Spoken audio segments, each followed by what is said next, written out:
आज आपण आषाढ स्पेशल फक्त 1 चमचा तूप वापरून अशी मऊ पौष्टिक उपवासाची वडी बनवणार आहोत की इतकी चविष्ट की एक खाल्ली की पुन्हा पुन्हा खावीशी वाटेल। आणि सर्वात महत्त्वाचं साखर न वापरता फक्त 2 पदार्थ वापरून दिवसभर शरीराला ऊर्जा देणारी वडी बनवणार आहोत। चला मग वेळ घालवता रेसिपीला सुरुवात करूया। सर्वप्रथम इथं मी गॅस ऑन करून कढई ठेवलेली आहे। कढईमध्ये इथं मी जवळपास 250 ग्रॅम तीळ घेतलेली आहे। वाटीने बघायला गेलं तर 1 वाटी तीळ आहे। आता आपल्याला लो टू मिडियम फ्लेमला तीळ छान तडतडेपर्यंत व्यवस्थित भाजून घ्यायची। आता 2 दिवसानंतर आषाढ एकादशी येणार आहे। आपल्याला उपवासाला सारखं साबुदाणा वगैरे नको वाटतं, पण ही वडी तुम्ही एकदा बनवली तर अगदी 8 दिवस टिकते आणि उपवासाच्या दिवशी खाल्ली तर आपल्याला उपवासाच्या दिवशी थकवा वगैरे जाणवतो, अगदी विकनेस वगैरे येतो, पण ही वडी खाल्ली तर अगदी शरीराला हवी तेवढी ऊर्जा पण भेटते आणि भरपूर प्रमाणात ही वडीमध्ये कॅल्शियम आहे, त्यासाठी आवर्जून बनवा। इथं ती छान पद्धतीने भाजून झालेली आहे, बघू शकता छान तडतडायला लागलेली। या पद्धतीने आपल्याला तीळ भाजून घ्यायची। हलका तीळचा कलर पण चेंज झालेला आहे। मी या वडी बनवण्यासाठी गुळाचा वापर केलेला आहे आणि ते गूळ खूप छान आहे, अगदी सेंद्रिय म्हटलं तरी चालेल आणि अगदी ज्या व्यक्तींना शुगर असेल ते देखील खाऊ शकतात, कोणताही गिल्ट न करता मुलांना देखील देऊ शकतात। इथं तीळ छान पद्धतीने भाजून झालेली आहे। मी एका प्लेटमध्ये गार करण्यासाठी काढून घेतलेली आहे। दुसरी प्लेटमध्ये आता आपल्याला 1 चमचा तूप छान पद्धतीने लावून घ्यायचं आहे, अगदी ऑप्शनल आहे, याच्या जागेवर तुम्ही तेल देखील लावू शकतात।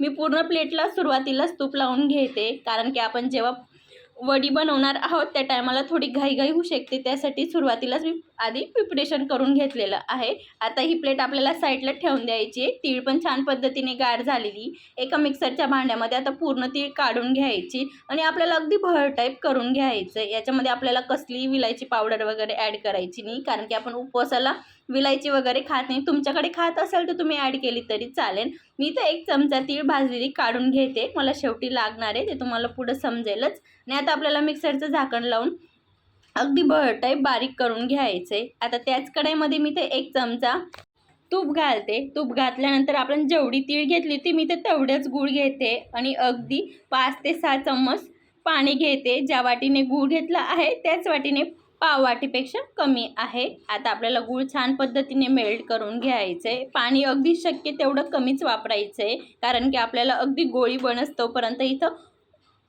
या गुळाला उकळी काढायची। त्यासाठी जर तुम्ही पाणी जास्त वापर केला तर टाईम थोडा जास्त लागू शकतो, त्यासाठी पाणीचा अगदी शक्य होईल तेवढा कमी वापर करायचा आहे।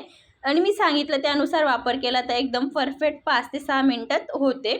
बघू शकता तिथं मी त्याच वाटीमध्ये पाणी घेतलेलं आहे, थोडं गुळाचं पोषण ॲड केला तर अगदी गोळी होते आणि हातामध्ये अगदी जराही चिपकत नाही आहे। या पद्धतीने आपल्याला करून घ्यायचं आहे। जे आता आपण मिक्सरला तिळाचं भरड केलं होतं ते ॲड करून घ्यायचं आहे। पूर्ण भरड या पद्धतीने मी ॲड करून घेणार आहे आणि या फ्लेमला मी गॅसची फ्लेम अगदी लो ठेवलेली आहे, तुम्ही बंद केली तरी चालेल। आता आपल्याला अगदी व्यवस्थित मिक्स करून घ्यायचे आहे। बघू शकतात गॅसची फ्लेम इथं लो टू मिडियमच्या मध्येच ठेवायची, जराही हाय फ्लेम वगैरे करायची नाही आहे आणि सतत असं 2 मिनटं व्यवस्थित मिक्स करून घ्यायचे। बघू शकतात या पद्धतीने मिक्स केलं तर सुरुवातीला आता कढईला चिपकते, पण जसं जसं आपलं अगदी वडी बनवण्यासाठी एकदम परफेक्ट होईल तर कढई आपोआप सोडायला लागेल। बघू शकतात 3 ते 3.5 मिनिटानंतर ऑटोमॅटिक कढई सोडायला लागलेला आहे। आता गॅसची फ्लेम बंद करून द्यायची। या प्रोसिजरला बघू शकतात जराही कढईला आता चिपकत नाही आहे, सर्व व्यवस्थित मिक्स करून घ्यायचे, नंतर निघणार नाही, कडक होऊ शकतं त्यासाठी। आता आपण गॅसची फ्लेम बंद करून ज्या ताटाला तूप लावलेलं आहे त्याच्यामध्ये काढून घेऊया। बघू शकतात डायरेक्ट कढई पलटी केली तर ऑटोमॅटिक आपला वडीचा गोळा जसा तसा खाली पडला, इतपत आपल्याला व्यवस्थित मिक्स करून घ्यायचे। आता मी सर्व कढईचं व्यवस्थित काढून घेतलेलं आहे। आता आपल्याला एका स्पूनला मी मागून तूप लावून घेतलेलं आहे, थोडं हलकं प्रेस करून घ्यायचे। वडी तुम्हाला किती जाड बनवायची त्यानुसार ठेवू शकतात। मी तर अर्ध्या ताटामध्ये सर्व व्यवस्थित मिक्स करून घेतलेलं आहे आणि अगदी मिडियम आकारची वडी होईल एवढं जाड ठेवलेलं आहे।